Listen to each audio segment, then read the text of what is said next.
Please allow us to congratulate and thank the local government of Cagayan de Oro, headed by Mayor Clarix Uy and Vice Mayor Bebot Rodriguez. Kay kamo ang una nga misanong og nagpasa, mi-implementar og usa ka ordinansa sa pagsuporta sa DILG Memorandum Circular number 2026-06 o ang gitawag nato nga anti-EPAL ordinance. Kini usa ka dayag ug hugtanong pagpakita nga ang dakbayan sa bulawanong panaghigalaay nagbarog alang sa malinawon, transparent ug people-centered nga pangagamhanan. Ang serbisyo publiko dili kinahanglan ipasigarbo alang sa self-promotion. Ang katawhan mismo ang makapamatuod niini. Kung ilang mabati ang sinseridad, kung ilang mabati ang integridad o performance diha sa pagpangalagad sa atong local government officials.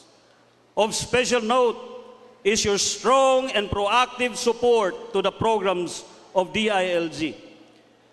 Your support in providing resources for programs on peace and order, barangay governance, especially katarungang pambarangay, including the conduct of trainings for barangay officials, the formulation of the peace and order plans, the development of the KP-LTIA database sa tanan nga 80 ka mga barangay sa Cagayan de Oro, and your partnership in the radicalization and peace-building initiatives.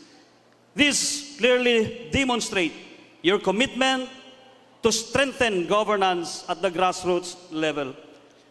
Importante kini nga mga lakang tungod kay nakita ng tinuod nga panginahanglan sa barangay o sa komunidad.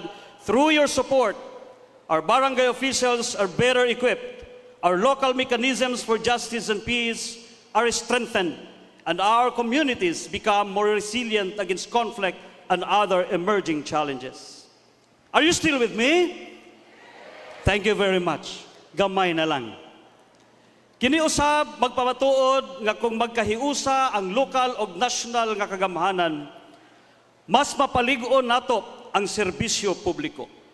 Ug mas dali nato maabot ang atong tumong nga malinawon, mahimong lig-on og responsive ang atong mga komunidad para sa tanan o kinatibuk ang katawhan.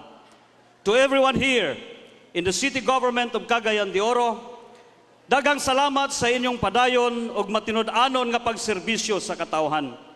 Let us continue working together in the promotion of peace and order in our communities and empowering our barangays as the first line of public service.